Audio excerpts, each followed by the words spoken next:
नाज़रीन, प्रोग्राम का आगाज़ करेंगे। मैं सहरिश ज़ुहैब आपकी खिदमत में हाजिर हूँ। आज 19 रमज़ानुल मुबारक है, वो दिन जब हिदायत के सुतून मुनहदिम हो गए, आसमान के सितारे बेनूर हो गए, परहेजगारी के परचम सरनिगूं हो गए।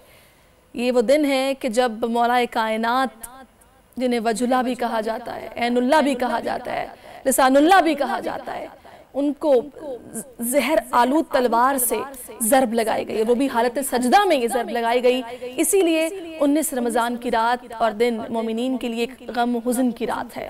इस दिन की मुनासिबत से प्रोग्राम में आगे चलकर तफसीली गुफ्तगू करेंगे और बात करेंगे कि वो हस्ती जो कि इतनी अजीम हस्ती, जिनकी निस्बत जिनसे थी नबी करीम सल्लल्लाहु अलैहि वसल्लम, जिन्होंने कहा कि मैं और अली एक नूर के दो टुकड़े हैं, उनके साथ जो किया गया और मकसूद उनको शहादत थी, उनको ये था कि मुझे शहादत नसीब हो। लेकिन जो कुछ जिस तरह हुआ उसके बावजूद जब उनको ज़रब लगी तो पहला जुमला जो उनके मुंह से निकला, उन्होंने कहा रब्बे काबा की कसम, आज मैं कामयाब हो गया।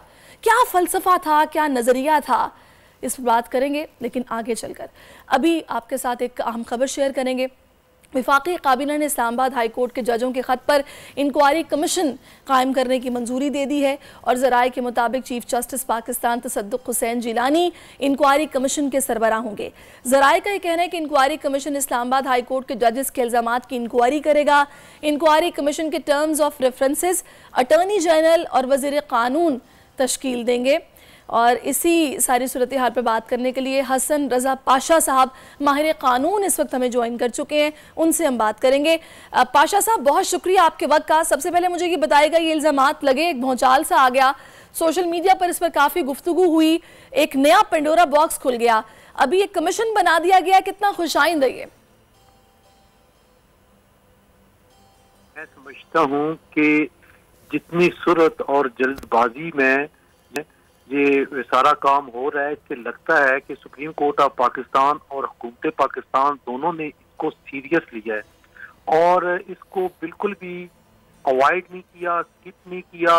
आप देखें 25 की शाम का वाक़या था, खत जब लीक हुआ तो उसी दिन उसी शाम को जनाब चीफ जस्टिस ऑफ पाकिस्तान ने इन तमाम साहबान को अपने घर बुला लिया।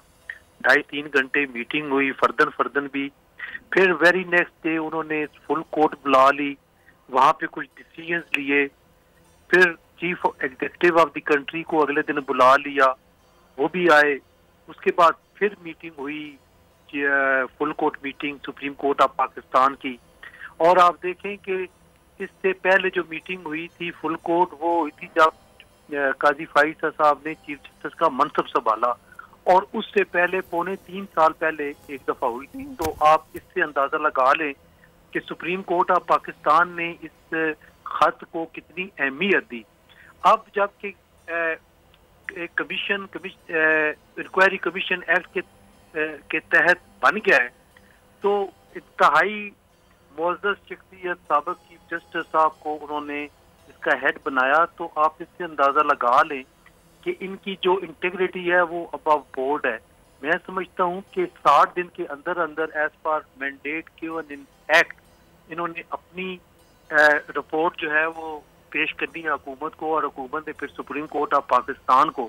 तो ये बड़ी अहम चीज़ है, इसकी तरफ पहला कदम उठाया जाना भी मैं समझता हूँ कि उन मुअज़्ज़ज़ जज साहबान ने उठाया जिन्होंने यकजुबान होकर एक बात की, और फिर रिसीविंग एंड पे सुप्रीम कोर्ट और हुकूमत ने उनको एज इट इज सीरियस लेके तो ये कदम उठा दिया। तो ये हर हवाले से जो बार एसोसिएशन और बार काउंसिल की जो डिमांड थी कि तहकीकात होनी चाहिए, वो हम तो पाशा साहब, इदारे की क्रेडिबिलिटी के लिए कितना जरूरी था कि इस तरह के मौके पर फौरी तौर पर इसको सीरियस भी लिया जाना, जो कि लिया गया, और ये कमीशन का बनना, कि ताकि आगे आने वाले वक्त में कभी कोई इस तरह का मसला या फिर इस तरह का पेंडोरा बॉक्स ना खुले। जी बिल्कुल इंतहाई जरूरी था, और ये बड़े अरसे से इस चीज की जरूरत महसूस हो रही थी। और आप इक्का दुक्का वाकयात सुनने में आते थे कि इस तरीके से फोन टेप हो रहे हैं, ऑडियो लीक्स हो रही हैं, जजेस की सर्विलेंस हो रही है वगैरह वगैरह, लेकिन ये कोई इनिशिएटिव लेने को तैयार नहीं था। इन्होंने हिम्मत की, इन्होंने इनिशिएटिव ले लिया, तो अब सुप्रीम कोर्ट ऑफ पाकिस्तान ने भी इसको अपने अंदर की कहानी नहीं जाना, बल्कि इसको 25 करोड़ अवाम के सामने इस तमाम फैक्ट्स को लाने की कोशिश की है। तो ये खुश आइंद है। मेरा ख्याल है कि जो लोग कमीशन की तश्कील से पहले एतराज़ात कर रहे थे, उनको चाहिए कि वो ख़त्म कर दें। एक अच्छा काम शुरू होने जा रहा है, तो इसमें अपना इनपुट डालें, शरीक हों, अपनी एविडेंस पेश करें, ताकि कमीशन को स्ट्रेंथन मिले। जी बिल्कुल, ये कमीशन को स्ट्रेंथन मिले। और दूसरा मुझे ये बताएगा कि अभी खैर फिलहाल तो ये कमीशन बन गया है, अब इसकी भी क्या हम आगे आने वाले दिनों में जो है वो ओपन हियरिंग देख सकते हैं, जो कि नशर भी की जा रही होगी? कुछ ऐसा इस हवाले से जो रेफरेंस के कंडक्ट्स हैं उनमें कुछ ऐसा भी शामिल है, या फिर अगर नहीं है तो ऐसा क्या होना चाहिए आपकी नज़र में? देखिए, TOR तो लाजमी बनते हैं, और एक अटॉर्नी जनरल ऑफ पाकिस्तान और लॉ मिनिस्टर हुकूमत की बिहाफ पे TOR बनाएंगे। तो मेरा ख्याल है कि वो सुप्रीम कोर्ट ऑफ पाकिस्तान को भी इस हवाले से उनको असूली तौर पे तो एतमाद में लेना चाहिए। यकीनन उनको TOR डिस्कस करने चाहिए चीफ जस्टिस साहब से, तो फिर कमीशन के हवाले करें। तो जिस दिन TOR कमीशन के हवाले होंगे, उस दिन से कमीशन अपना काम जो है वो शुरू कर देगा।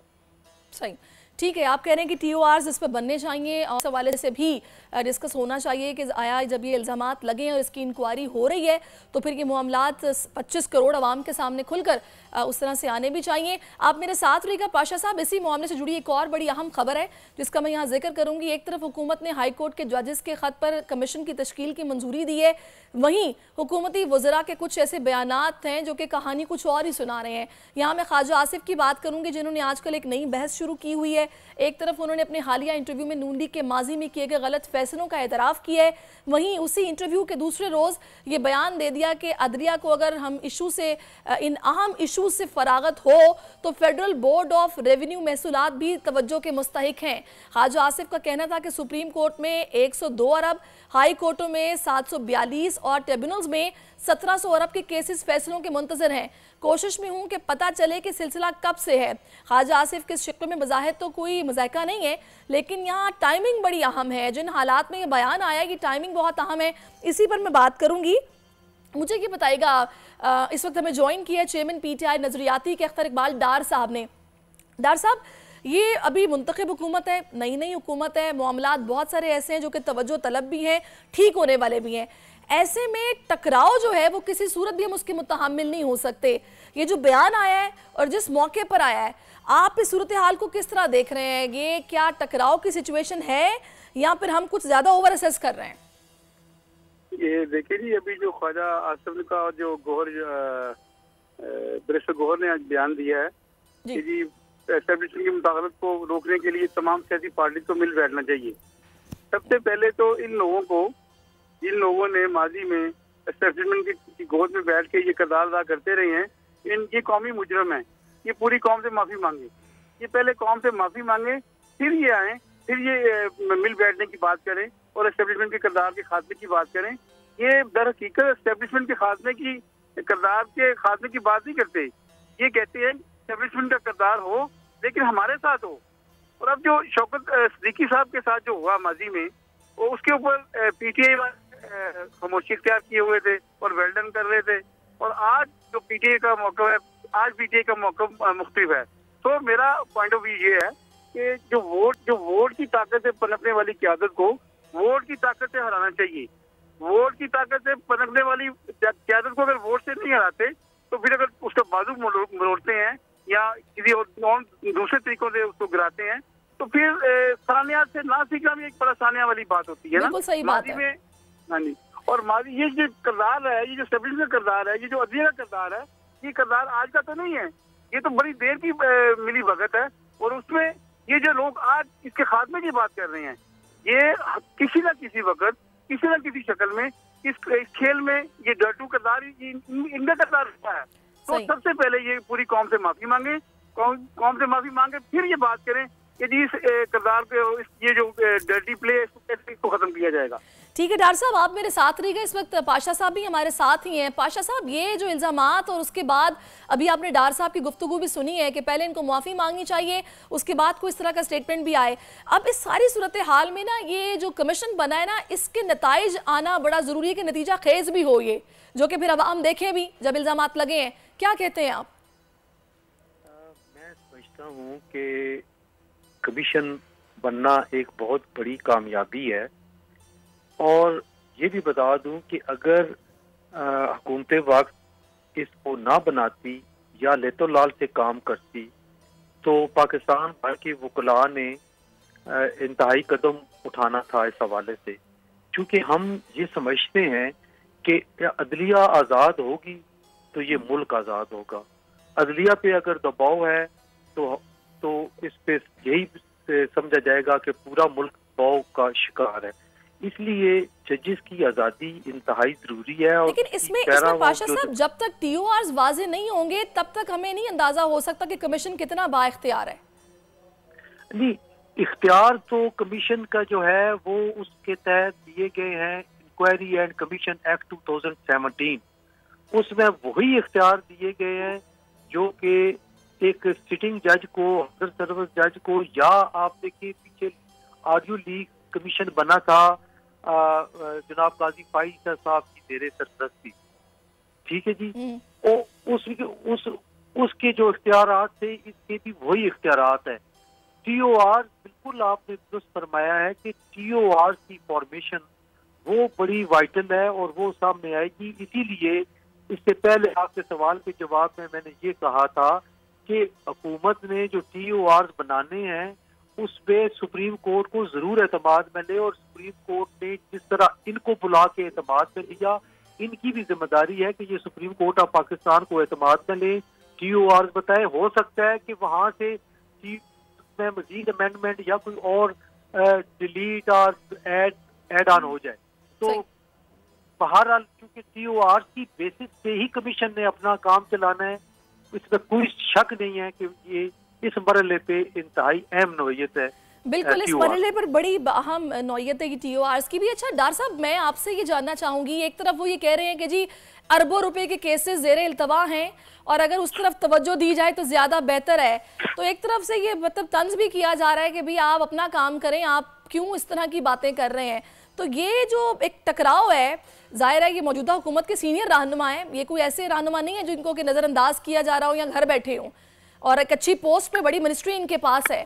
तो जब ये बातें होंगी तो इससे माइंडसेट का भी पता चलता है कि क्या है। तो इस सूरत हाल में आपको क्या लगता है कि आगे आने वाले दिनों में तो फिर हम कुछ सूरत हाल कुछ अजीब सी होती देख रहे हैं, टकराव किसी सूरत हाल? ये जो बात कर रहे हैं अनपढ़ के केसेस ज़ेरे इल्तवा हैं, वो ठीक है, ज़ेरे इल्तवा होंगे, लेकिन बात ये करने वाली जो कमीशन उन्होंने बनाने की बात की है, माजी में जितने भी कमीशन बने हैं, कमीशन वो या तो खाने की बनती है कमीशन, उसके एक वर्ड होता है कमीशन, और ये जो कमीशन बने हैं ये डस्ट को अंडर द कारपेट करने के लिए बनाए जाते हैं, और इसके आज तक कोई नताइज नहीं निकले। तो अगर जो फुल बेंच बैठे, इसके ऊपर तमाम जजेस बैठे और उसके ऊपर फिर ये डिसीजन हो, फिर इसको सॉर्ट आउट किया जाए कि वेयर इज द फॉल्ट किधर है। और दरअसल बात ये है, जो जजेस ने कंप्लेन की है, जो जजेस ने 6 जजेस ने जो खत लिखे हैं, इनको तो खुद एक्शन लेना चाहिए ना, इनको तो खुद मैदान में आना चाहिए। ये प्रेशराइज हुए क्यों हैं? ये जजेस हैं और ये तो कौम को जस्टिस प्रोवाइड करने के लिए बैठे हैं, ये प्रेशराइज हुए क्यों हैं? ये उनको कोर्ट में बनाए, उनको चार्ज करें उनको। सही बात है, बिल्कुल आपने ठीक कहा है। लेकिन ये जो अभी आपने माफ़ी की बात की है, मेरा नहीं ख्याल कि कुछ इस तरह की सूरत हाल होगी कि माजरत भी की जाएगी और कुछ ज़ाहिर यूटर्न भी बाजुकात ले लिया जाता है, या फिर बात को कुछ और अंदाज में बयान किया जाता है या कह दिया जाता है कि जी मेरी बात को और तरीके से ले लिया गया है। कुछ ऐसा तो खैर मुझे नहीं लगता कि हम आगे आने वाले दिनों में देखेंगे। क्या ख्याल है डॉक्टर साहब? इनकी किसी बात पे कैसे की जाएगा? ये जो दूसरे लोग जो यू टर्न का भाषण देते हैं और उनका माजी उनकी जो पूरी हिस्ट्री है यू टर्न से भरी पड़ी है, तो व्हाट वी कैन से उनके बयान से हम क्या चले जी। फिलहाल तो डॉक्टर साहब उन्होंने अपने अंदाज में कह दिया है कि जी आपके लिए करने वाले और बड़े काम हैं, तो लिहाजा आप अपने काम कीजिए, इस तरह की मामलात में बिला वजह टाइम ज़ाया करने की ज़रूरत नहीं है। इन अदर वर्ड्स यही कहने की कोशिश की है। बहुत शुक्रिया आपका अख्तर, आप हमारे साथ मौजूद रहे। पाशा साहब, thank you so much for your time कि आपने भी अपनी राय से हमें आगाह किया।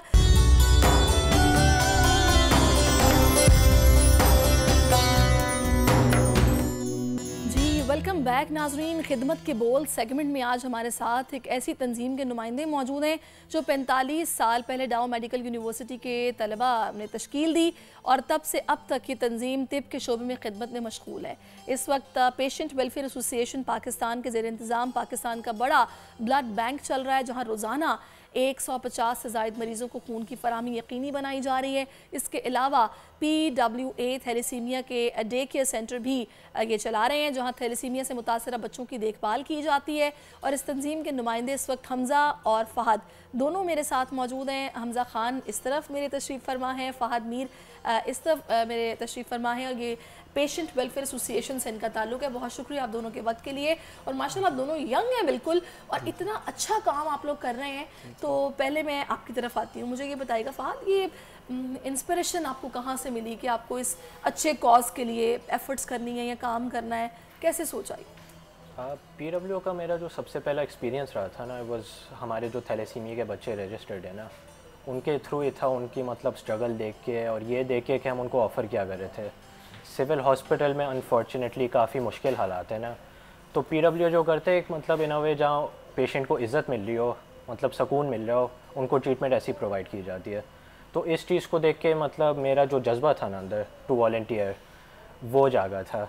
तो वहाँ से मतलब मेरा जो काम शुरू हुआ था, अल्हम्दुलिल्लाह अब तक चल रहा है इन माई फाइनल ईयर एट डाउ। माशाल्लाह ज़बरदस्त। तो हमज़ा आपकी भी कुछ ऐसी फीलिंग्स थी? अरे जो लोग हॉस्पिटल्स में होते हैं या हाउस जॉब भी कर रहे हों या फिर उनका आना जाना हो, हम जैसे लोग कॉमन लोग भी हॉस्पिटल में जाएं, स्पेशली बीमार बच्चों को देख के जिनको थैलेसीमिया हो, वैसे ही आपका दिल बड़ा सॉफ्ट और परेशान हो जाता है कि भाई इनका प्रॉपर ट्रीटमेंट होना चाहिए। तो आपको किस चीज़ ने ये हिम्मत दी कि आपको इस तरफ आना है और ये वॉलंटियरली काम करना है? जी, जब मैं हॉस्पिटल्स में जैसे मेरा विज़िट होता था, वार्ड्स में जाना होता था और लोगों को मुश्किलात देख के कि उन्हें खून सही तरीके से नहीं मिल पा रहा होता था और काफ़ी जो है उन्हें भागदौड़ करनी पड़ रही होती थी खून अरेंज करवाने के लिए। तो जब फिर मैंने देखा कि पेशेंट्स वेलफेयर एसोसिएशन जो का ब्लड बैंक है और यहाँ पे फ्री ऑफ कॉस्ट जो है वो ब्लड प्रोवाइड हो रहा है, तो एक जज्बा जागा इंसानियत का कि इसमें भी मुझे अपना हिस्सा जो है वो डालना चाहिए। सही। अच्छा, अभी कि पाकिस्तान में महंगाई भी काफ़ी हो गई है, इलाज करवाना हर इंसान के बस की बात नहीं रही है। गरीब बंदा तो खैर वैसे ही नहीं किसी अच्छी जगह से अपना इलाज करवा सकता। तो अभी ये जो आपकी पेशेंट वेलफेयर एसोसिएशन है, ये किस तरह काम कर रही है? कहाँ कहाँ आपके यूनिट्स मौजूद हैं और फंड रेजिंग आप लोग किस तरह कर रहे हैं? जी, पेशेंट्स वेलफेयर एसोसिएशन का मैं थोड़ा ब्रीफ इंट्रो दे देता हूँ। हम पिछले 45 साल से we have been a non political non governmental फलाही इदारा हैं। हम सिविल हॉस्पिटल में काम करते हैं और 2 free of cost services provide करते हैं। डाउ मेडिकल कॉलेज के स्टूडेंट्स ये ऑर्गेनाइजेशन चलाते हैं। तो 2 फ्री ऑफ कॉस्ट सर्विसेज में हमारे पास एक ब्लड ट्रांसफ्यूजन सर्विसेज आ जाता है, जिसके अंदर हमारी ब्लड बैंक है, एक वॉलंटरी ब्लड बैंक जो पाकिस्तान की largest single outlet blood bank है। रोज़ हम around 150 to 200 blood units dispatch करते हैं डेली। मतलब आप समझ लें एक महीने में 45,000 हमारे वो ब्लड प्रोडक्ट्स जा रहे होते हैं। और दूसरा हमारी जो दूसरी सर्विस है, it is our thalassemia service. उसके अंदर हमारा थैलेसीमिया डे केयर सेंटर है। वहाँ 200 से ज़ायद हमारे थैलेसीमिया बच्चे रजिस्टर्ड पेशेंट्स हैं, जिनको हम free of cost management and treatment provide करते हैं, such as regular blood transfusions. उनको हर 2 से 3 हफ्ते बाद खून चढ़ता है और वो PWO की तरफ से ही चढ़ता है। उनको आयरन केलेशन थेरेपी मिलती है, उनको लैब टेस्ट मिलते हैं एंड उनको सपोर्टिंग मेडिकेशंस मिलती है। सही।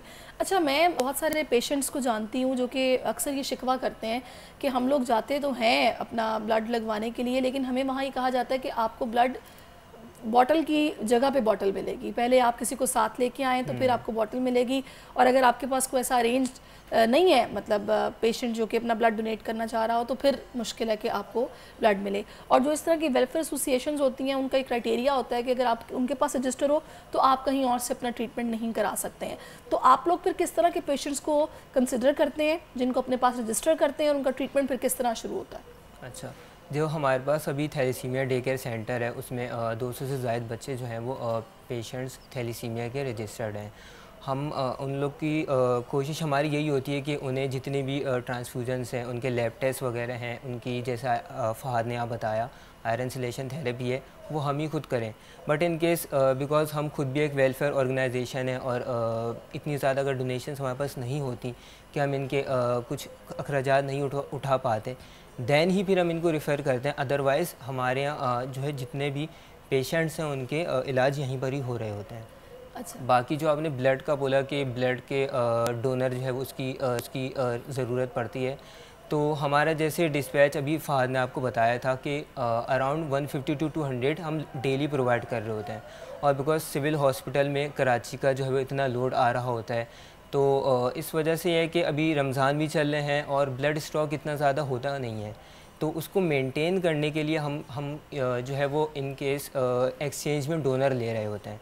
बाकी हमारी कोशिश होती है, हमारी पूरे साल जो है वो कैंपेन्स चल रही होती हैं, ब्लड कैंप्स जो है वो हम लोग अरेंज करवा रहे होते हैं। और डिफरेंट कम्युनिटीज़ में भी हमारी ये रिक्वेस्ट होती है उन लोगों से कि आप लोग एजुकेशनल इंस्टीट्यूट्स हैं या जितने भी कॉरपोरेट सेक्टर्स हैं, इन सब जगहों पर हम जो है वो अप्रोचेस कर रहे होते सही। अच्छा, एक चीज़ और जो कि ये समझती हूँ फ़हद के, अक्सर हम लोग इस पर डिस्कशन भी करते हैं कि हमारे यहाँ ना अवेयरनेस की काफ़ी कमी है। ये थैलेसीमिया के जो पेशेंट्स हैं, ज़ाहिर है अगर तो इनके पेरेंट्स ने शादी के वक्त अपने टेस्ट कराए होते तो शायद उस तरीके से आगे से बच्चों को कोई प्रॉब्लम फेस ना करना पड़ता।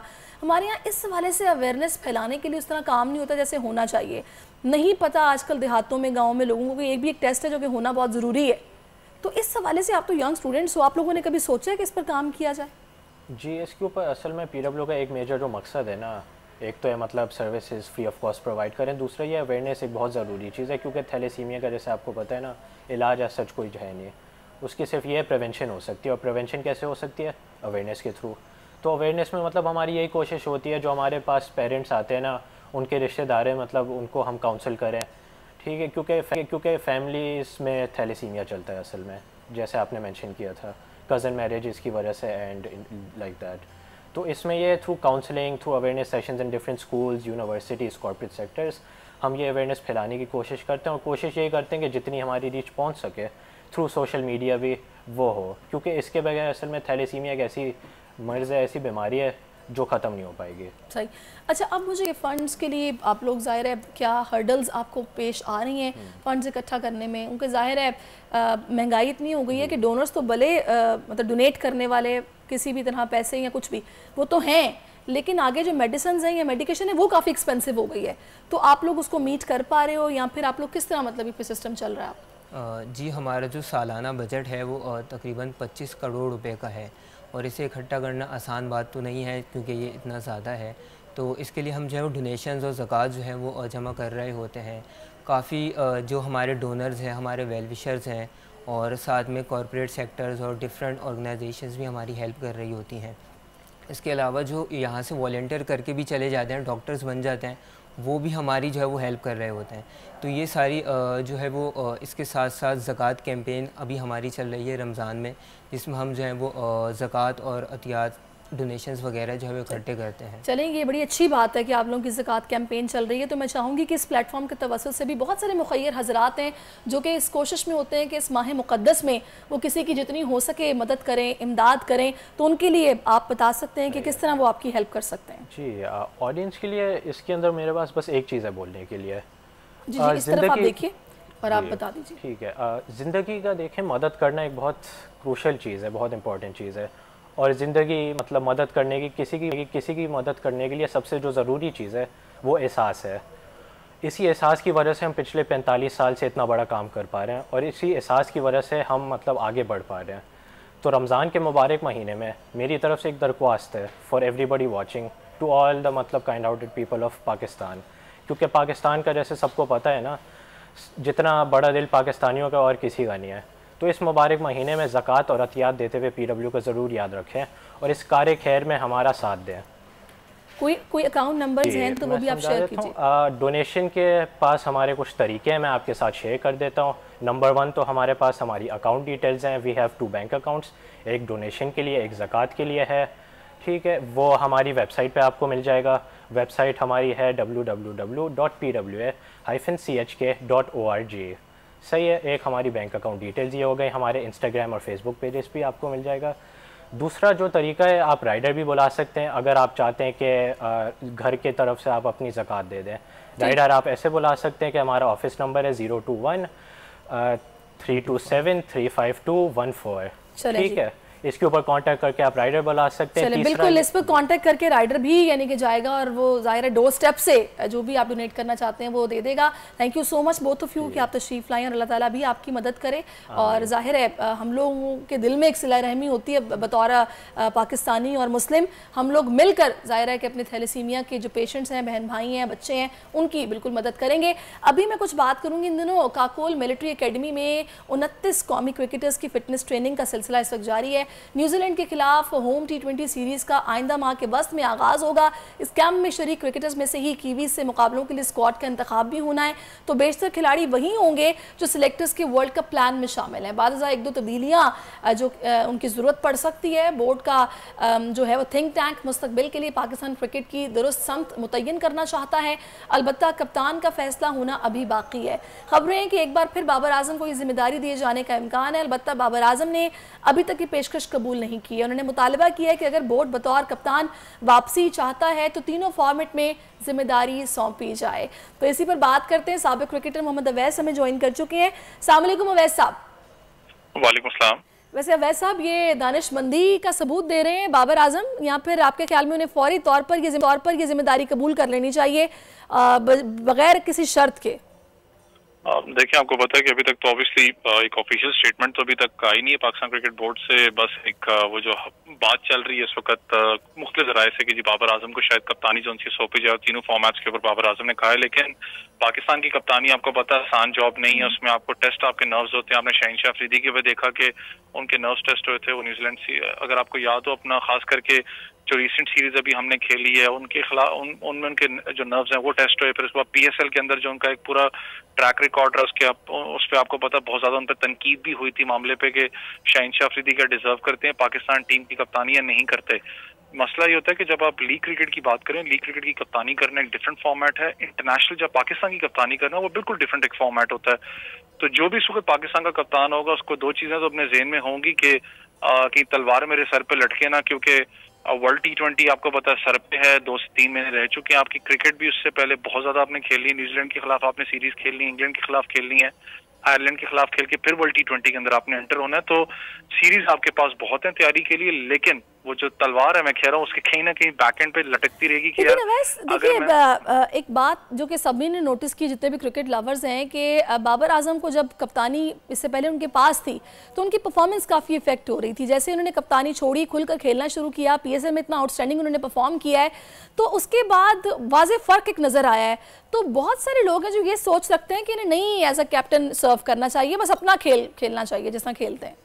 मैं भी अपना अगर बात करूं तो मैं भी इस हक में था कि अगर बाबर आजम कप्तानी से अगर साइड पे होते हैं तो शायद ज्यादा फील रिलैक्स हो, उनकी बैटिंग के अंदर वो ज्यादा फोकस करेंगे। लेकिन मैंने कहा कि कप्तानी एक ऐसी चीज है, अगर आप उसके अंदर अपना सस्टेन कर जाते हैं प्रेशर, तो आने वाले वक्तों के अंदर ऑब्वियसली आपको एक ग्रेट कप्तान माना जाता है। लेकिन वो दो चीजें होती हैं। अगर बाबर आजम की बात करूं तो कैप्टनसी का जो प्रेशर था, फिर अनफॉर्चुनेटली जो PCB के अंदर मामला होते रहे, आपको याद है ऑडियो कॉल की बात करें चाहे दूसरे मामला हो, कप्तानी वर्ल्ड कप जब सर के ऊपर आपकी टीम की वैसे ही मुश्किलात से 2-4 थी कॉम्बिनेशन में, तो इतनी चीजें जब लीक होने स्टार्ट हुई, जो भी मामला हुए, तो एक प्रेशर बिल्ड होता है कप्तान के ऊपर। उसके दिमाग में बहुत सी इंसान है ना, उसके दिमाग में बहुत सी चीजें आती हैं कि यार क्या टीम में से तो नहीं किसी ने चीजें लीक की, जैसे शहनशाह अफरीदी और आपको पता बाबर आजम को भी कोशिश की गई थी लड़ाने की आपस में कि जी, फिर वो चीज आती है कि कहीं शाहीन ने तो नहीं कोई डिप्लोमेसी अपना बनाई। फिर ऑब्वियसली बाबर के शाहीन के दिमाग में है कि यार मैं ऐसा नहीं हूँ, कप्तान के कैसे जेन से निकालो।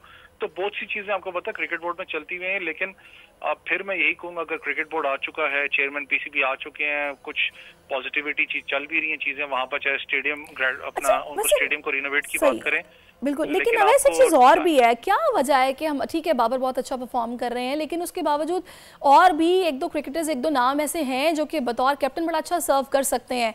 क्या वजह है कि बाबर का ही सोचा जा रहा है, किसी और की तरफ नहीं ये लोग जा रहे?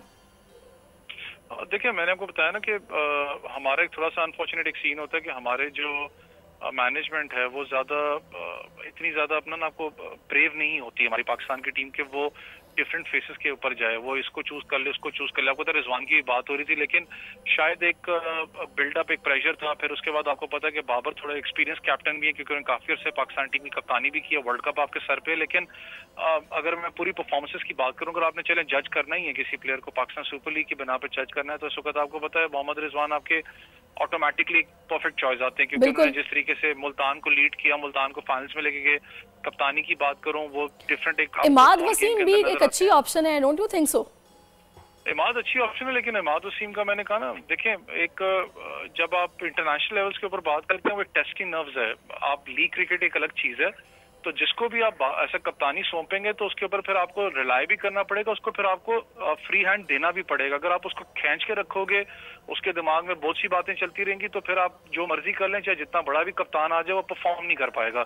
आपको उसको बैकअप और रिलैक्स करना पड़ेगा। सबसे बड़ी चीज जो इस वक्त है वो पाकिस्तान की, अगर हेड कोचेस की बात करूं, जो आपके इस वक्त पता तलाश चल रही है कौन कोच होगा, वो प्लेयर्स के भी दिमाग में चल रहा होता है कि यार वो कौन सा कोच आएगा, वो अपना सेटअप लेके आएगा, क्या मामला होगा, क्या नहीं होगा। अगर कोच जो भी आप लेके आ रहे हो, आप हेड कोच को लेके आ रहे हो, लेकिन मैं ये चाहता हूँ कि यार उसके साथ जो टीम काम करेगी, जो लोकल कोचेस की ट्रांसपेरेंसी अंडर 19 से लेके पाकिस्तान नेशनल टीम में एटलीस्ट उसको पता हो कि नीचे कौन परफॉर्म कर रहा है, परफॉर्मेंस बेस उसके बाद चार्ट्स पड़े हो, उसको हिडन ना रखें। अगर आप हिडन रखेंगे तो नुकसान पाकिस्तान का होना है, बाकी किसी का नुकसान नहीं होना। सही है। अच्छा, ये जो आपकी ये जो शर्त रखी गई है कि तीनों फॉर्मेट्स का कप्तान बनाया जाए, तो पॉसिबिलिटी है कि फिर ये इस ऑफर को एक्सेप्ट भी करें। आपके ख्याल में ये ऑप्शन रखना दुरुस्त है या फिर नहीं, बाबर को अगर किसी एक फॉर्मेट के लिए भी चूज किया जाता है तो वो भी ठीक है? देखिए, मैं तो आपको पता पूरी दुनिया के अंदर जो टीम्स आजकल वो कोशिश करती हैं कि तीनों फॉर्मेट्स के लिए 3 डिफरेंट कप्तान चूज किए जाएं, लेकिन पाकिस्तान में मैंने कहा ना कि बड़ा डिफरेंट सिचुएशन यहाँ पर चलती है। यहाँ पर उस सेंस में चीज होती नहीं है। सबसे बड़ा एग्जाम्पल आपके सामने ऑस्ट्रेलिया का है। अगर आपको याद हो कि अभी जो उनके कप्तान इस वक्त हाजिर सर्विस हैं, वो बहुत तगड़ा कप्तान है। उसने वर्ल्ड कप में भी दिखाया कि जिस तरीके से वर्ल्ड कप उसने जीता, उसके बाद उसने आपको पता है कि बहुत से टेस्ट मैचेस के अंदर भी ऑस्ट्रेलिया को जितवाया, लेकिन स्टिल उनको साइडलाइन करके फ्यूचर प्लान्स के लिए मिचेल मार्श को वो लेके आए हैं। चले जी, देखते हैं, let's see what will happen in next few days कि क्या होता है, कौन कैसे एक्सेप्ट करता है। Thank you so much Awais साहब, आप हमारे साथ मौजूद इस हवाले से अपना हमें ओपिनियन दिया है। प्रोग्राम में अभी हमें एक ब्रेक शामिल करना है, ब्रेक के बाद फिर से आपकी खिदमत में हाजिर होते हैं। कीप वॉचिंग अस।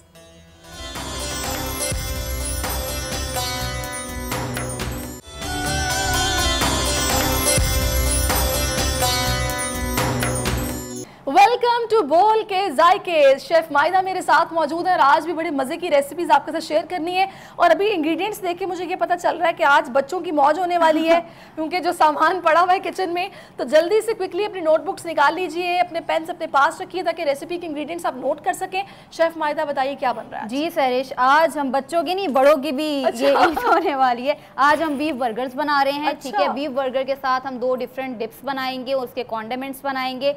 जो एक सॉस है वो हेलमंड्स के मेयो के साथ हम बनाएंगे, जो कि मेयो गार्लिक सॉस है, और एक सॉस हम बनाएंगे नॉर के साथ। ठीक है जी, तो हम स्टार्ट करते हैं क्योंकि काम आज ज्यादा है। चले जी, पहले आए, पहले आपके हाथ धुलाएंगे। हाँ जी, हाथ आज सारा काम मैंने हाथ से करना है। चले जी जनाब, ये है जी लाइफ बॉय का लिक्विड सोप, जो कि 100% आपको जर्म से प्रोटेक्शन देता है विदिन 10 सेकेंड्स। तो इस रमज़ान लाइफ बॉय का ये लिक्विड सोप लेकर आइए और अपनी खुशियों को महफूज बनाइए। चले जी मायदा, अब आप ना खुल के अपने हाथों से खेल आराम से काम करूंगी अब मैं।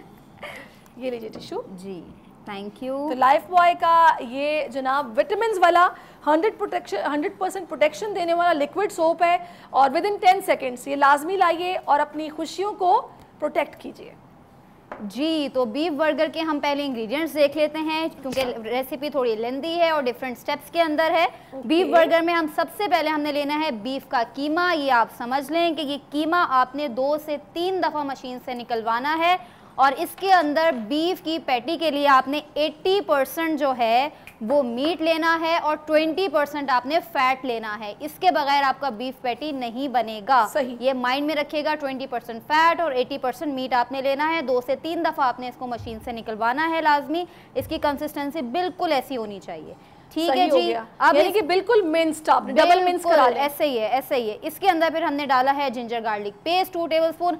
हम इसके अंदर, अच्छा वैसे जो ऑथेंटिक बीफ बर्गर बनता है वो सिर्फ और सिर्फ सॉल्ट एंड पेपर के साथ बनता है। ठीक है, लेकिन क्योंकि हमने अपने थोड़े से टेस्ट बर्ड्स के हिसाब से बनाना है, हम जिंजर गार्लिक पेस्ट डालेंगे, उसके साथ साथ हम डालेंगे black pepper crushed, white pepper powder, salt, और हम इसके अंदर डालेंगे अनियन पाउडर। ठीक है, हर चीज़ हम पाउडर फॉर्म में डालेंगे वरना ये पानी छोड़ देगा। ठीक है, हमने सारी चीज़ें इसके अंदर डाल के हमने इसको मैरिनेट कर लिया।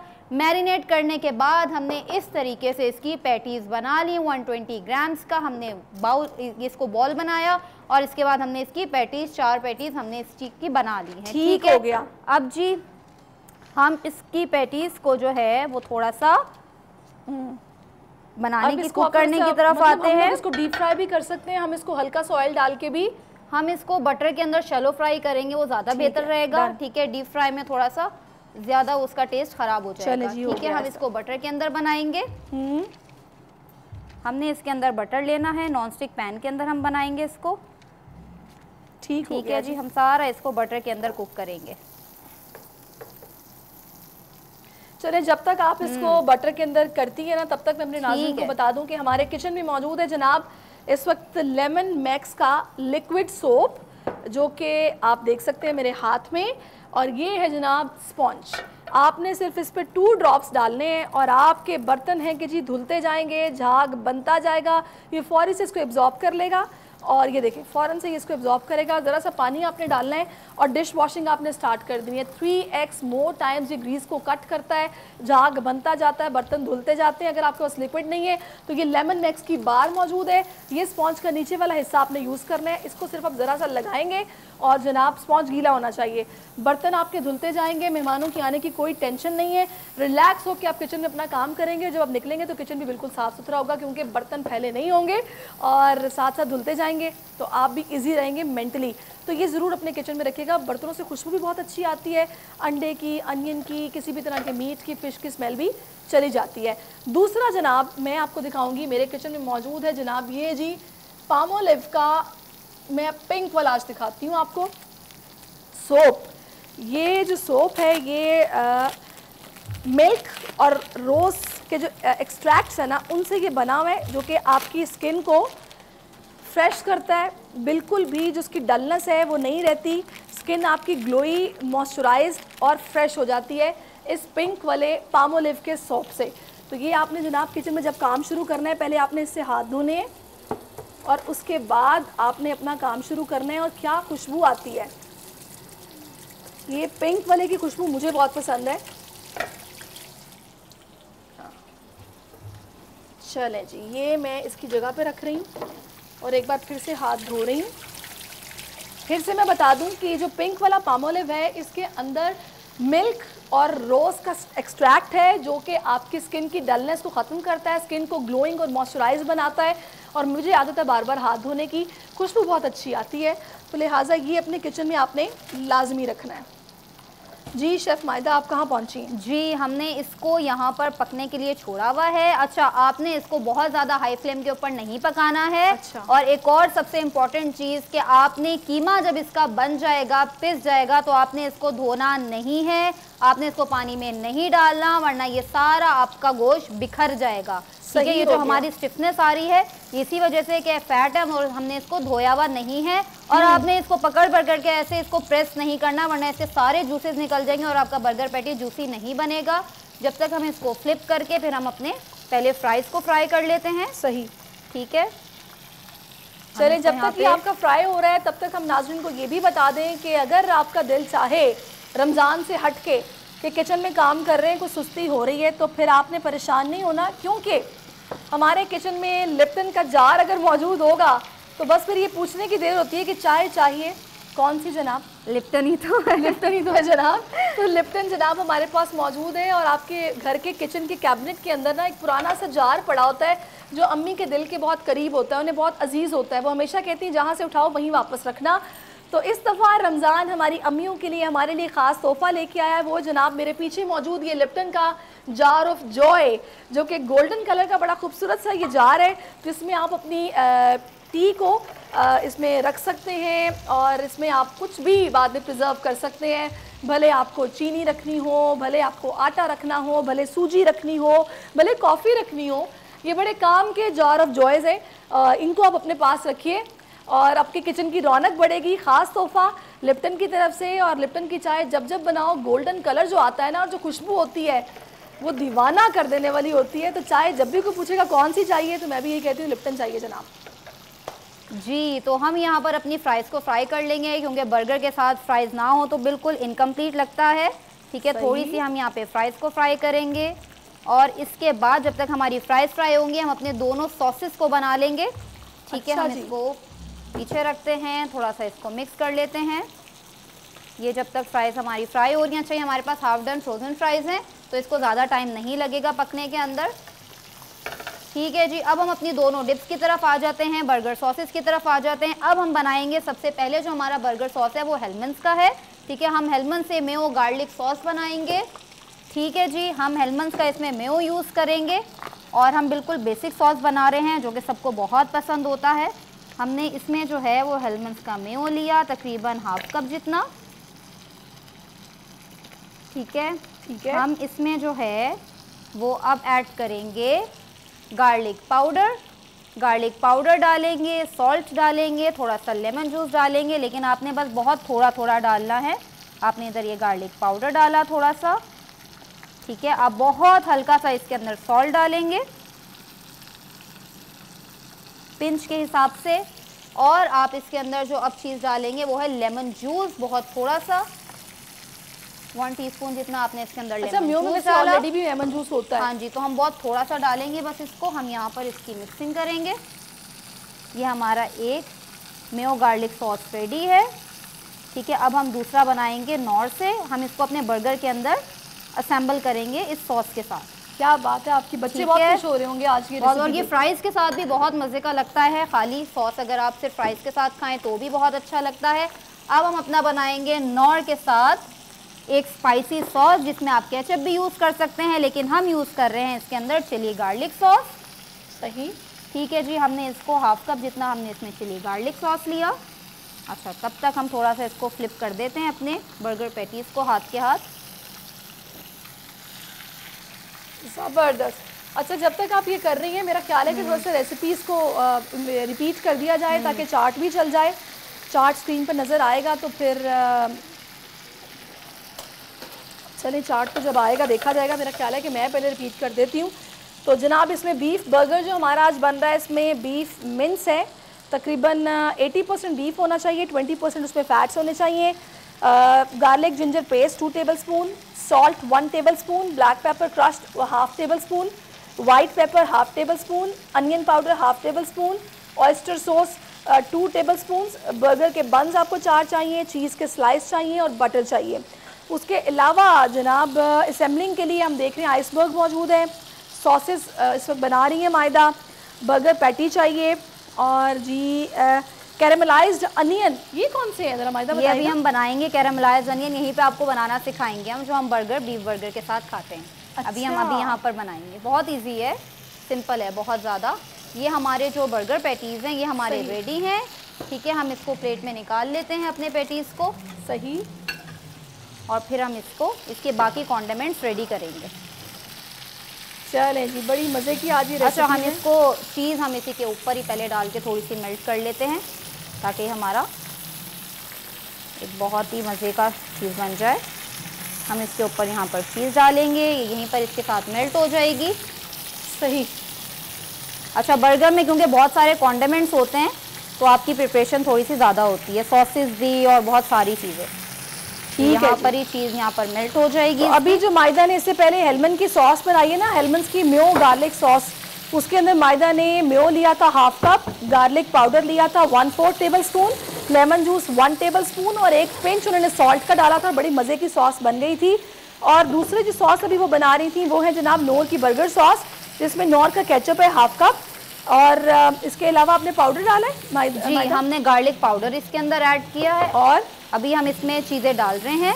ठीक है, थोड़ा सा हम इसके अंदर सॉल्ट डालेंगे, वाइट पेपर डालेंगे। ये हमारा पैटीज़ रेडी हैं। चीज़ हमने इसके साथ ही मेल्ट कर ली, इससे बहुत मज़े का फ्लेवर आता है। चलिए, हमारा दोनों पैटीज़ हमारा रेडी हैं। ठीक है, ये हम जब इसको हम अपना साइड पे कर देते हैं, हम इसी को ही यूज़ करेंगे हमारा कैरेमलाइज अनियन करने के लिए। इसी को हम पैन को यूज़ करेंगे जब तक हम अपनी सॉस को पहले रेडी कर लेते हैं। जी, तो हमने सॉस के अंदर अभी हम यहाँ पर सॉल्ट ऐड करेंगे। ठीक है, बहुत पिंच के हिसाब से। हम इसमें ब्लैक पेपर ऐड करेंगे और हम इसके अंदर मस्टर्ड पेस्ट ऐड करेंगे। ठीक है, ये हमारा मस्टर्ड के साथ बनेगा। आप इसमें मस्टर्ड पाउडर भी यूज़ कर सकते हैं। हम इसमें मस्टर्ड पेस्ट ऐड करें तकरीबन 1 टीस्पून जितना, इससे ज़्यादा आपने इसमें यूज़ नहीं करना। और थोड़ा सा हम इसमें ब्लैक पेपर ऐड करेंगे। ये हमारा सॉस रेडी है। फ्राइज भी आपकी ऑलमोस्ट डन है? जी, फ्राइज भी हमारे ऑलमोस्ट डन है। बस हमने यहाँ पर अब कैरामलाइज अनियन बनानी है, उसके बाद हम अपनी असेंबलिंग की तरफ जाएंगे। We are almost done. ठीक है जी। अच्छा, कैरामलाइज्ड अनियन तो मैंने वाकई घर में कभी नहीं बनाए, मैं आज देखूंगी। बहुत इजी है, बहुत ही ज़्यादा इजी है। उसके 2-3 तरीके होते हैं। आई थिंक पहले आप ये फ्राइज जो है ना, मैं फ्राइज पहले निकालूंगी और उसके बाद हम अपनी कैरामलाइज्ड अनियन की तरफ जाएंगे, जो हमारी हार्डली 2-3 मिनट में रेडी हो जाएंगी। ये हमारे फ्राइज रेडी हैं। अच्छा,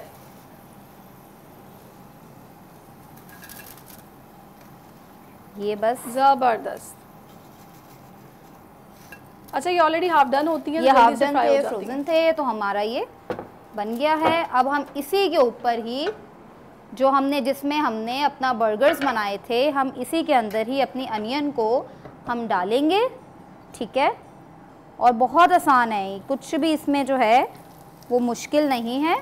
अच्छा, आप इस पॉइंट पे आके जो है वो इसके अंदर ब्राउन शुगर भी यूज़ कर सकते हैं। हम ब्राउन शुगर यूज़ नहीं करेंगे, हम इसको इसी के अंदर ही बहुत हल्की आंच पे छोड़ देंगे थोड़ी देर पकने के लिए। तो इसमें तो फिर वो मिन्स मीट का टेस्ट भी आ जाएगा। हाँ जी, वही तो मज़ा देगा इसके अंदर सारा। अच्छा, और इसके अलावा क्या डलेगा? इसके अंदर कुछ भी नहीं और डलेगा, बस ब्राउन शुगर डलती है। ठीक है, अगर आपको पसंद है तो आप ब्राउन शुगर डालें, वरना नहीं। ये बहुत हल्की आंच पे जो इसके अंदर फ्लेवर आता है, ये उसी का होता है जिसमें आपने बर्गर मिन्स को पकाया है। ठीक है, पैटी को पकाया है, उसी के अंदर ही आप इसको कैरामलाइज करते हैं। अब ये जब तक यहाँ पर बन रही हैं, हम अपनी असेंबलिंग की तरफ आ जाते हैं जल्दी जल्दी। सही, ठीक है जी। हम यहाँ पर अपना ये लीजिए बन, अगर आप मुझे बर्गर बंस पास कर दें तो ये लीजिए प्लीज। अच्छा जी, ये हम यहाँ पर अपना एक, अच्छा आप पोटैटो बंस भी यूज़ कर सकते हैं। हम यहाँ पर नॉर्मल बर्गर बंस यूज़ कर रहे हैं। ठीक है, हम इसको साइड पे रख देते हैं। अच्छा जी। और जी हम इसके अंदर सबसे पहले जो लगाएंगे वो हम लगाएंगे जो हमने अपना ये हेलमन्स का मेयो सॉस बनाया है, ये हम यहाँ पर इसके बॉटम पे लगाएंगे, थोड़ा सा ज़्यादा लगाएंगे। हमने यहाँ पे ये सॉस लगाया। इसके बाद हम इसके अंदर जो डालेंगे वो हम डालेंगे आइसबर्ग या लेटस, आप कुछ भी यूज़ कर सकते हैं, और अगर ना हो तो आप अपना सलाद पत्ता भी इस्तेमाल कर सकते हैं। लेकिन इसका जो क्रंच आता है वो बहुत ही मज़े का क्रंच आता है। ठीक है जी। हम इसके अंदर ये लेटस यूज़ करेंगे और जी हम अपनी यहाँ पर एक बर्गर पैटी रखेंगे। ठीक है, हम थोड़ी सी इसके ऊपर यहाँ पर अनियन डालेंगे। ज़बरदस्त, क्या मज़े का ये बर्गर बन रहा है, और मेरा ख्याल है कि ट्रीट है एक बेहतरीन किस्म की। बहुत मज़े का बनता है जो बीफ बर्गर लवर्स हैं। अच्छा, ये आप सेम रेसिपी चिकन में भी इस्तेमाल कर सकते हैं। हमने यहाँ पे बीफ में यूज़ किया है। अब हम अपना सेकंड पैटी रखेंगे। ठीक है, ये हमारा डबल पैटी बर्गर बन गया है। अब हम यहाँ पर जो हमने केचप से सॉस बनाया था नॉर के, हम इधर ये डालेंगे। ज़बरदस्त। ठीक है, थोड़ा सा सॉस हम अब इसके ऊपर अब दूसरा पैटी। हाँ जी, अच्छा, इसके बन पे लगेगा थोड़ा सा, बहुत हल्का सा हम इसके इस पे लगाएंगे। ठीक है, और जी हम इस पे थोड़ा सा अनियन ऊपर से रखेंगे। ये हमारा डन हो गया, ऑलमोस्ट डन है। ये बात, क्या बात है मायदा, बटर में आपने ना इंजॉय करा दिया फुल वाला। ये हमारा बर्गर। अब हम इसको फ्राइज़ के साथ, जो हमने फ्राइज़ अपनी फ्राई किए हैं, हम उसको इसके साथ सर्व कर देंगे। ज़बरदस्त, बेहतरीन। तो वो तमाम नाजरीन जो कि इस वक्त हमें देख रहे हैं, ख़वातीन स्पेशली, अगर वो अपने किचन में मौजूद है और बच्चों के लिए आज कुछ स्पेशल करना चाह रही हैं, तो उनको हमने एक बेहतरीन टिप दे दी है, एक ऑप्शन दे दिया है कि आज आप उनको ये डबल पैटी वाला बर्गर खिलाएं। बच्चे ना बाहर की सारी आउटलेट्स भूल जाएंगे जहां वो जाते हैं तंग करने के लिए, और आपको कहा करेंगे घर में बना के दें, और घर की बनी हुई चीज़ तो बेस्ट होती है। तो लाजमी ट्राई कीजिएगा। हेलमन का सॉस और नोर का सॉस इसमें कमाल मतलब है कि टेस्ट दे रहा है, और मैं भी इंतज़ार कर रही हूँ इफ्तार के वक्त का, जैसे होगा मैं बिल्कुल इसको टेस्ट करूँगी और आपका अपना फीडबैक कल शेयर करूँगी कि मुझे कैसा लगा था। आप अगर घर में बनाएं तो आप भी अपना फीडबैक शेयर कीजिएगा। दुनिया बोल है रमज़ान स्पेशल बोल के जायके सेगमेंट देखिए और यूट्यूब पर जाइए और वहाँ पर कमेंट बॉक्स में कमेंट कीजिए। आपके कमेंट को हम कंसिडर करेंगे। लाजमी अपना फीडबैक दीजिएगा, भूलना नहीं है आपने। और अभी मुझे और शेफ़ माहिदा को बोल के जायके से इजाज़त दीजिए। वापस चलते हैं स्टूडियोज़।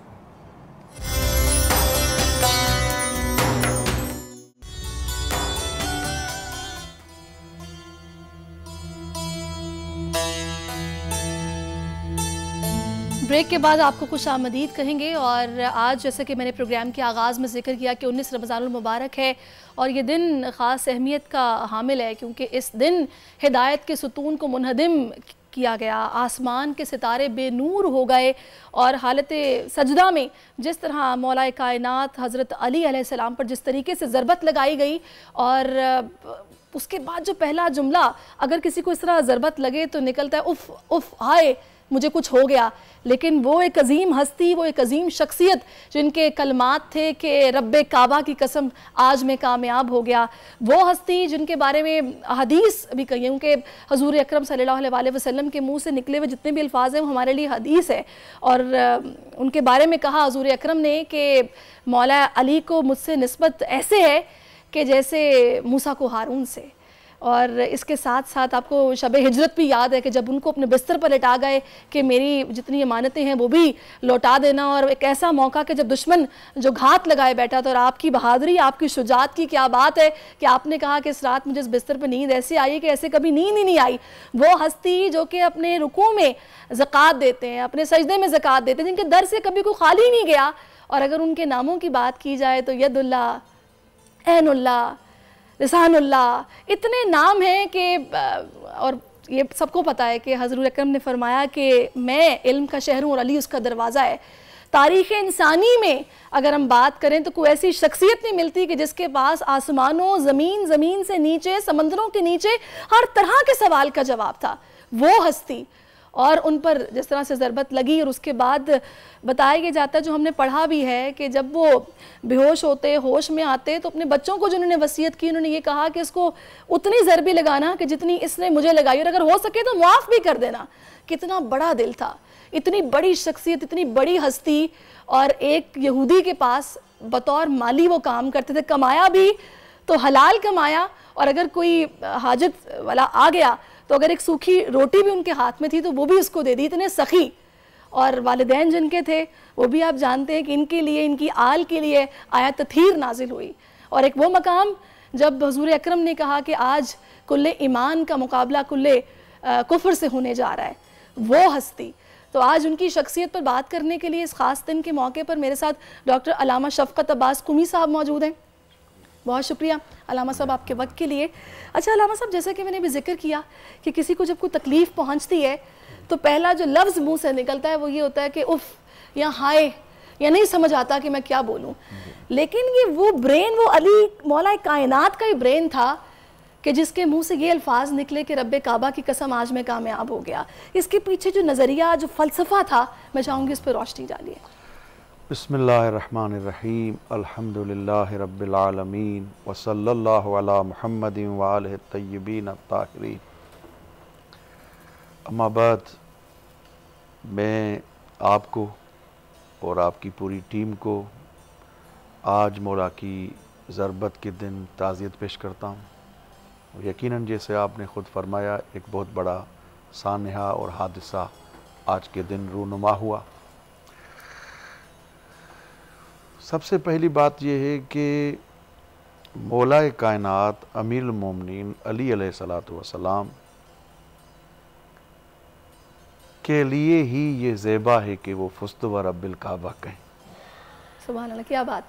ये हर किसी को ज़ेब नहीं देता कि वो फुस्त व रब्बिल काबा कहें, क्योंकि दावा तो तारीख़ में बहुत थे, मुद्दा तो बहुत थे, लेकिन उसकी दलील नहीं थी। इसलिए दलील जिस बात में है, ख़ुद अहल बैत अलैहिमुस्सलातु वस्सलाम और मौला कायनात से ये जुमला नक़ल है, नहनु अदिल्लाउल्लाह, हम अल्लाह पर दलील हैं। खुद हमारा जो वजूद है परवरदिगार ने हमें भेजा, क्यों? कि हम इंट्रोड्यूस करवाएं उसकी ज़ात को। बिल्कुल। क्योंकि मकसद अल्लाह की ज़ात को मुतारफ़ करना था, तो जब अल्लाह की ज़ात को मुतारफ करने में मौला कायनात से ज़र्रा बराबर कोई कोताही नहीं हुई है, 100% परफेक्ट उन्होंने वही पैगाम पहुंचाया जो इलाही पैगाम था, तो उन्हें हक हासिल है कि वो फुज़्तु व रब्बिल काबा कहें। बेशक। क्यों? इसलिए कि देखें जो मशहूर और मारूफ वाक़या है जंग खंदक का, अमर इब्न अब्दुल वाद का, तो ये मौला कायनात के लिए जो मशहूर है और नक़ल किया गया है कि सीने से नीचे उतरे हैं, दोबारा सीने पे बैठे हैं। तो किसी ने पूछा, ए अली तुम एक ही दफ़ा उस मलून का काम तमाम कर देते? तो उन्होंने कहा नहीं। देखें ये वो सवाल जो आपने किया है, ये दो बातें मैं कह के उसका जवाब फ़लसफ़ी हवाले से और इसकी जो फ़लासफ़ी है उसके एतबार से मैं इस पर एक अमीक निगाह से चाहता हूँ और गहरी निगाह से इसका जवाब दूँ। वो ये है कि मौला ने फरमाया, जब उस मलऊन ने अपने मुंह का पानी और मेरे चेहरे पे फेंका तो मैं नीचे उतरा, उसके बाद उसको कत्ल किया। इसलिए कि अगर मैं उसको उस वक्त कत्ल करता तो ये मेरी जाती उसके साथ पर्सनल लड़ाई और जंग हो जाती। कितनी पेचीदगी के साथ सोचा। और मैं नहीं चाह रहा था कि अली जो वक्फ है इस्लाम के लिए, अली जिसकी लाइफ अल्लाह के इंट्रोड्यूस करने के लिए वक्फ हो गई है, वक्फ शुदा चीज को आप कहीं और इस्तेमाल नहीं कर सकते। मस्जिद का कालीन है तो मस्जिद में यूज होगा, मस्जिद की एसी है तो मस्जिद में यूज होगी। अली की जान का नजराना अल्लाह के लिए वक्फ है, तो मैं इनको इस दुश्मन इस्लाम को क्यों कत्ल करूं? उतरे दोबारा आए कि अब मैं इस्लाम की वजह से, ऐसे ही नहीं है कि ज़रबत अलीन यौमल खंदक के, ये मौला कायनात की जाग, एक ज़रब मौला अली की खंदक के दिन सकलैन की इबादत से भारी है, इबादत पर भारी है। क्यों? इसलिए कि वो ज़ात के लिए नहीं लड़े, पर्सनल मामला इस्लाम के लिए लड़े। अली का सोना अगर बिस्तर पर है तब भी रज़ा इलाही के लिए, अली का जागना है तब भी रज़ा इलाही के लिए। यही वजह है जो आपके सवाल की तरफ हम आते हैं, बिस्तर पे सो रहे हैं तब भी अल्लाह की रज़ा के लिए। बस ज़ेब देता है उस शख्सियत के लिए कि ये वाक़या कहे, और जब इस दुनिया में आए काबे में तो ये जुमला कहता हुआ है, जा अल हक़ व ज़हक़ल बातिल इन्नल बातिल कान ज़हूका, और ये जुमला कहता हुआ नजर आए कि आओ आज कद अफ़लहल मोमिनून, मोमिन कामयाब हो गए, मोमिनों का अमीर जो आया है। क्या बात है, सुभान अल्लाह। अच्छा मैं चाहूँगी अल्लामा साहब इसमें थोड़ा सा, उनके अभी हम बात कर रहे हैं उस इब्ने मुलज़िम की, तो आपने बताया कि सीने पर बैठे और फिर उतरे। अब इसमें उनके, मैंने बहुत सारी किताबों में ये पढ़ा है कि इनको शहादत मकसूद थी बड़ा, कि अभी मुझे शहादत मिले, और उस वक्त भी ये बेचैनी थी कि मुझे शहादत चाहिए थी। और ये जो हो रहा है ज़ाहिर है वो उसने जहर आलूद खंजर लगाया और उसके बाद 2 दिन आप तकलीफ में भी रहे, लेकिन अपने बच्चों को उन्होंने ये बताया कि तुमने इसको पहले पानी पिलाना है, जुल्म नहीं करना है इसके साथ, जो हुकूक है ना उनका तुमने ख्याल रखना है। मतलब ये कोई आम बंदा नहीं कह सकता, ये वो हस्तियां ही हैं जो इस तरह कह सकती हैं। तो इसके पीछे जो एक मैसेज दिया गया है, मैं चाहूंगी उस पर रोशनी डालिए। देखिए आपने एक बहुत अच्छे नुक्ते की तरफ इशारा किया है। अगर वो नुक्ता हमारी फैमिलीज में, हमारी सोसाइटी में, हमारे मुआशरे में अगर उसको हम लागू करें और उसको हम फॉलो करें तो हमारी लाइफ बहुत अच्छी लाइफ हो जाएगी। हर एक के राइट्स हैं, अपने अपने राइट्स हैं, तो उनको राइट्स के हवाले से जब एक कातिल को वाक़ईन मौला का हक़ है कि मौला उसके साथ जो रवैया इख्तियार करें वो एक कातिल वाला रवैया इख्तियार करें, लेकिन कातिल वाला रवैया इख्तियार नहीं कर रहे। इसलिए कि एक यहूदी ने जब मौला कायनात से जंग में कहा, अली तुम्हारी करामत और सखा बहुत मशहूर है, इतने अगर करीम हो तो मुझे तलवार दे दो। अली ने जब तलवार दी, देख के यहूदी कहता है, ए अली क्या कातिल को तलवार दी जाती है? मौला कायनात फरमाते हैं, तू मेरे पास कातिल बन के नहीं साइल बन के आया था, और अली के दर से कोई साइल खाली हाथ जाए, ये अली की मुरव्वत नहीं, अली की मर्दानगी नहीं है। सही बात। लिहाजा जंग सफीन में भी मेरे मौला कायनात ने पानी बंद नहीं किया जब पानी पे कब्जा हुआ। मौला ने कहा मैं नामर्दाना जंग नहीं लड़ूंगा, पानी बंद करके लड़ना ये नामर्दाना है। पानी पिलाओ, उनको फैसिलिटीज दो, तन बतन आके लड़ना ये मर्दाना जंग है।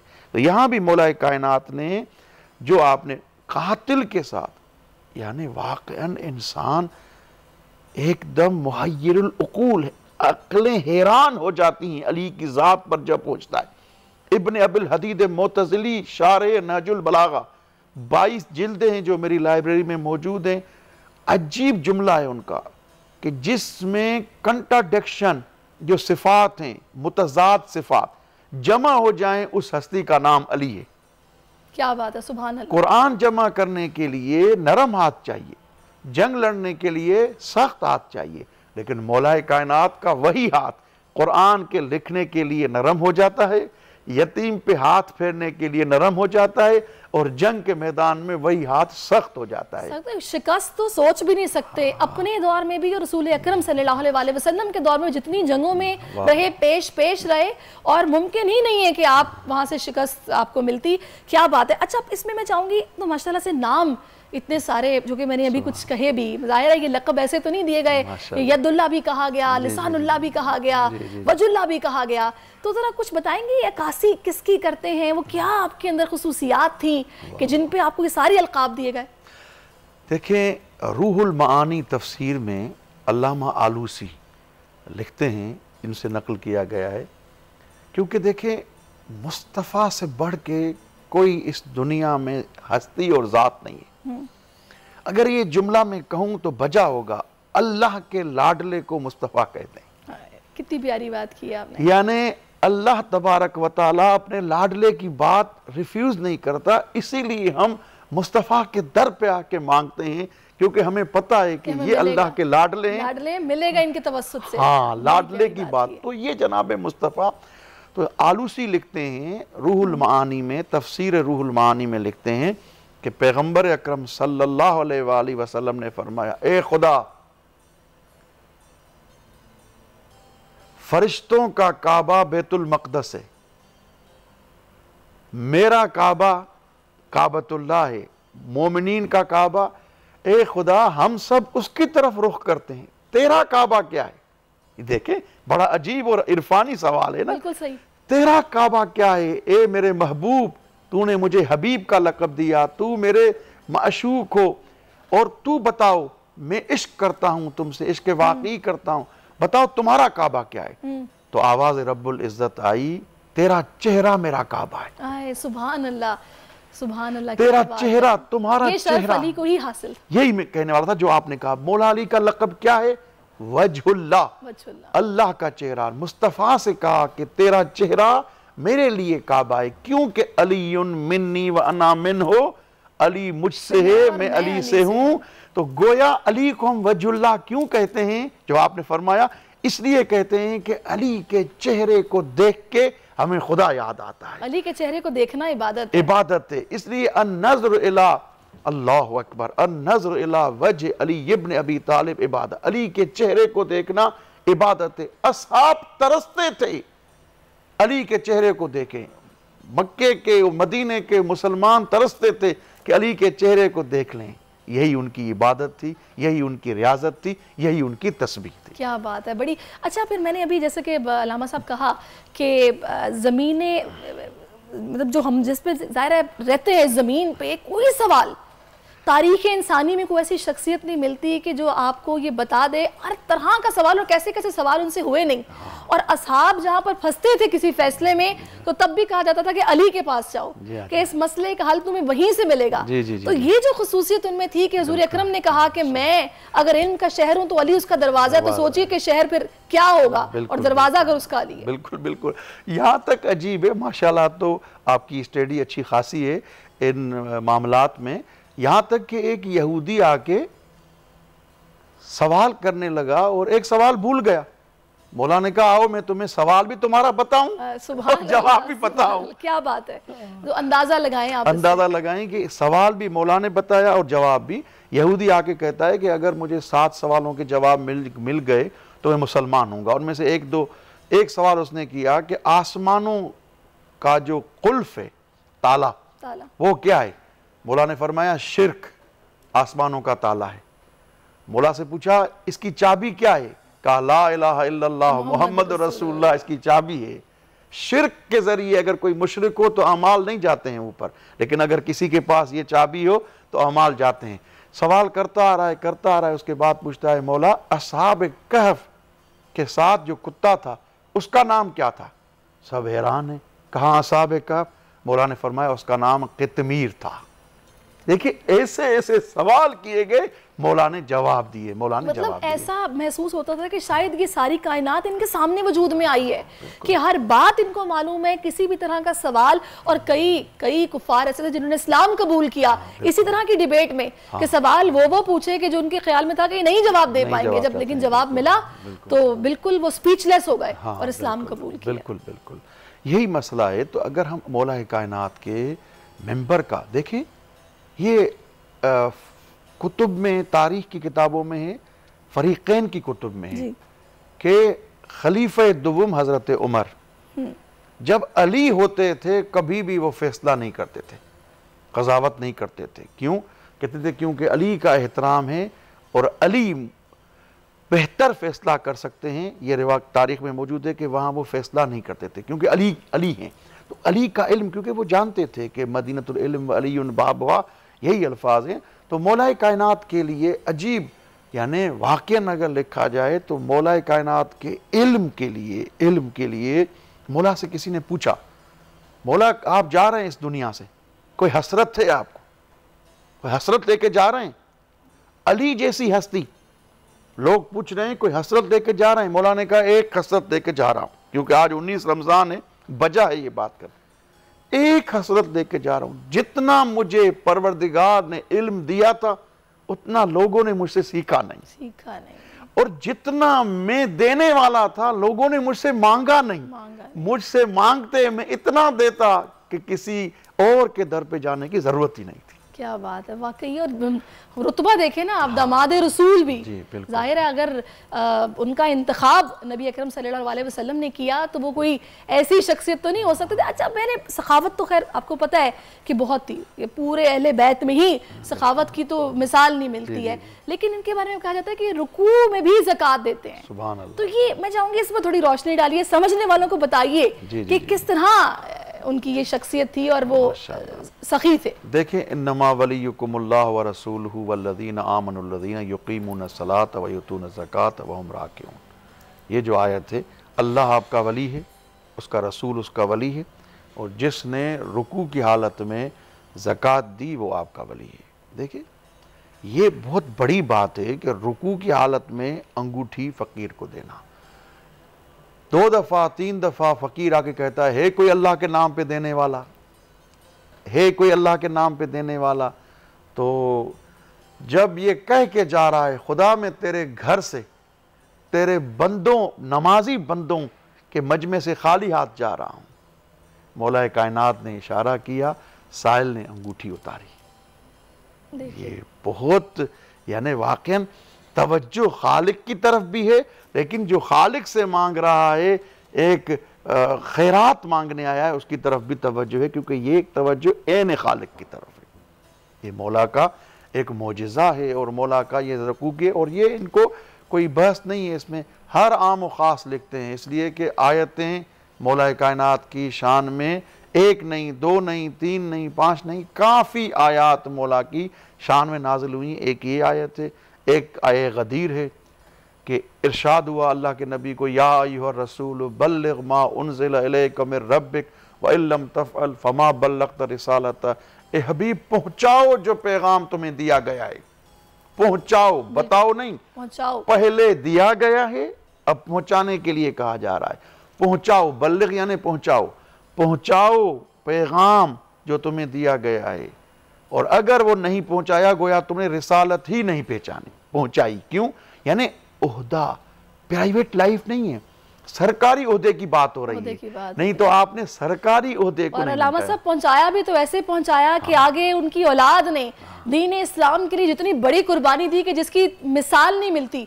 मेरा ख्याल है कि इस दुनिया की तारीख में तो पहुंचाया तो ऐसे, और बच्चे भी वो जिनकी वालिदा का यानी कि बीबी का विसाल भी हुआ और उसके कुछ टाइम बाद ही यतीम भी हो गए, लेकिन उसके बावजूद उन्होंने जिस तरीके से अपने नाना के दीन की सरबी, क्या ही बात है। अल्लाह ताला इन हस्तियों के सदके हमारी मुश्किलात आसान करे और हमें दीन के करीब कर दे, हमें भी तौफीक अता करे कि हम अपने रब के करीब हो जाएं और उसकी जितनी हो सके इबादत करें और इस माह मुक़द्दस का जितना हो सके हम फ़ायदा उठाएं। डॉक्टर अल्लामा शफ़क़त साहब, बहुत शुक्रिया आपकी आमद का, आप तशरीफ़ लाए और आपने इस मौजू पे हमारी रहनुमाई की। और ज़ाहिर है इस पर तो बात करना जितनी की जाए कम है, और बात करना भी इबादत है। अगर वक्त है तो मैं 1 मिनट मौला की जो शहादत हुई है उस पर 1 या 2 मिनट बात करूं, तो ताकि ज़रबत का दिन है मौला का। देखिए, मौला कायनात के सिलसिले में एक जुमला शहादत का यही काफ़ी है कि जैसे आपने कहा कि खून आलूद जब मौला को लेके आए तो पैगंबर अकरम की ये फरमान था कि या अली, तेरी जो दाढ़ी है वो खून से उसका खिजाब होगा। आप अंदाज़ा लगाएं कि बीबी ज़ैनब कुबरा सलामुल्लाह अलैहा की कि हाँ जब बाबा को लाया गया होगा तो उनका क्या आलम होगा। तो उन्होंने देख के अजीब अंदाज से अपने बाबा को गोया एक प्यार और मोहब्बत के अंदाज से देखा, और ये हालत उन्हें बर्दाश्त नहीं हो पाई, और उसके बाद 3 दिन बीबियों ने उनकी खिदमत की, और तीसरे दिन के बाद मेरे मौला इस दुनिया से चले गए। बिल्कुल, वाकई वो जो बेटी बतौर बेटी उनके ऊपर जो कैफियत होगी वो नहीं बयान की जा सकती। अल्लाह ताला इन हस्तियों के सदके हमें नवाजे और हमारे गुनाह माफ़ फरमाए। इसी दुआ के साथ नाज़रीन आपसे इजाज़त चाहूँगी। अपना बहुत ख्याल रखिएगा, दुआओं में हमें याद रखिएगा। अल्लाह हाफ़िज़।